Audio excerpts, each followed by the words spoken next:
Okay, so we're doing this right now.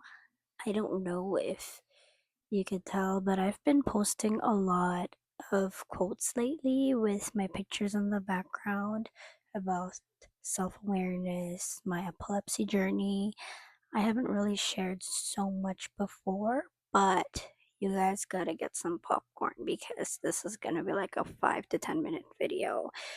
Um, I got no script, no nothing. Again, this is raw and this is me. So this is my story. I'll give you guys a story of how it started and how it's going.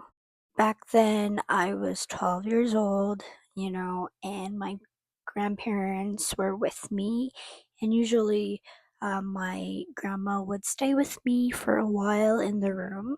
I would sleep beside her, uh, and it was a normal thing for us. I'm really close to my grandparents, and so when it started, so my grandma was beside me. This is she told me from the experience that she had. So back then, we couldn't do videos um, regarding the situation. We didn't know what to do.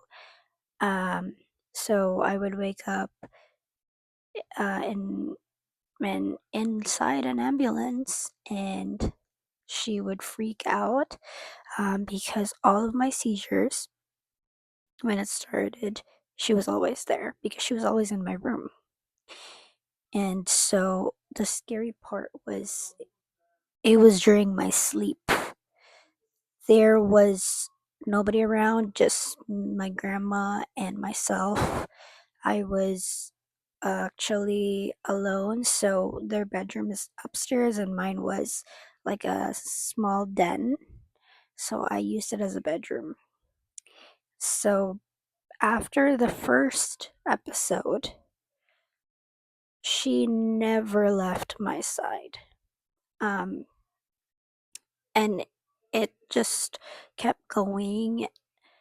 Frequently, it started to go down a little bit because I already had medications. I already got to see the neurologist. I got to see my GP. So everything was going well, but we did have to find medications that were gonna gonna be, keep it stable. And after so many medications, after so many tries, I think it took um 3 years after. So I believe I was like 15, 16. I completely don't know. But it was stable right after those moments. It was stable. Today I'm still taking medications, and my neurologist appointments are still going every 6 months.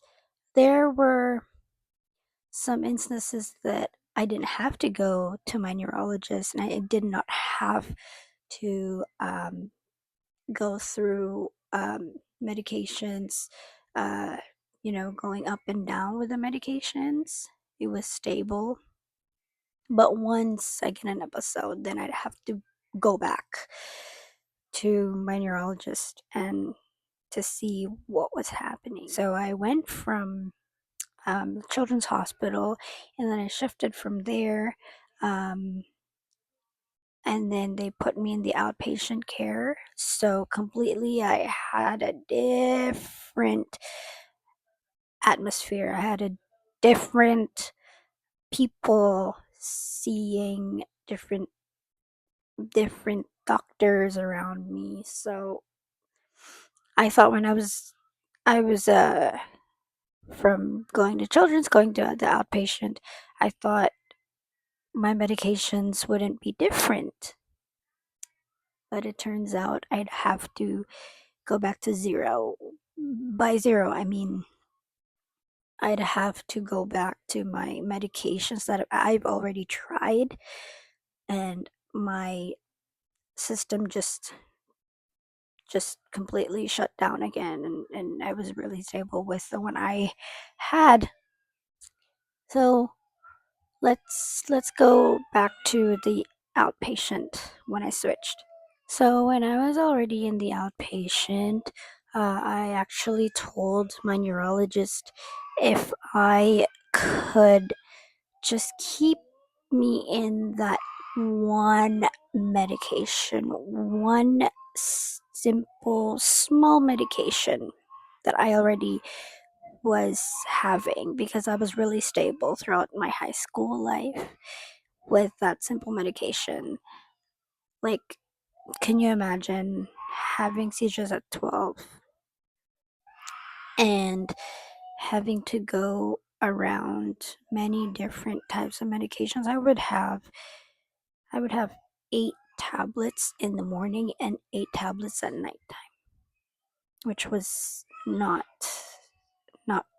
I didn't I felt so kind of down because of it. So this was when I was in the children's hospital. And then in a snap of a finger, we went from 8 tablets to just 1. But when I switched from outpatient, we had to go back to the 8 tablets. So right now I'm on 8 tablets. 8 tablets in the nighttime, 7 in the morning. So 7 in the morning and 8 in the nighttime. And we're still working on it. And also, just a fact though, my medication had to change because of my pregnancies. It would always not be the same because some medications for epilepsy are not associated with with pregnancy. To lower down my dose or up my dose, especially when I was pregnant with both, it had to change. It completely had to change. More than 8 because I had anxiety pills as well, but I got off of it. I specifically told the hospital and my doctors to put me off of the um, antidepressant pills because it's working, but it's just doubling up because some of my medications for epilepsy are already antidepressant pills. Now that I'm in the outpatient care, we're trying to stabilize the medications I'm taking, especially during the pregnancy, because there are certain medications that cannot be given to me during pregnancy. So we were working around there during the times I had both pregnancies. Seizure free for about 2 years, I want to say. 2 years? Not completely seizure free, but what I mean by that is episodes, episode free. Um, and I recently talked about auras with my doctor. He opened it up and I completely didn't know what it was. So I told him and asked him so many questions about it. And turns out whenever you're looking at something, um, it's sometimes called aura, and then it's like you just, for example, 5 to 10 seconds, you stop what you're doing and just look completely somewhere, and suddenly you're back. You're back to reality. Or so that's me. That's me. That's how I feel. I don't know if it's the same for everyone, but that's how I feel, and that's what I told my doctors. And recently, I went to my neurologist again because I've been seeing other neurologists since there was a bit difficulty with my usual neurology doctor, but he's back now. thankfully. So now I told him everything since I was his last patient the other, I think it was 2 weeks ago.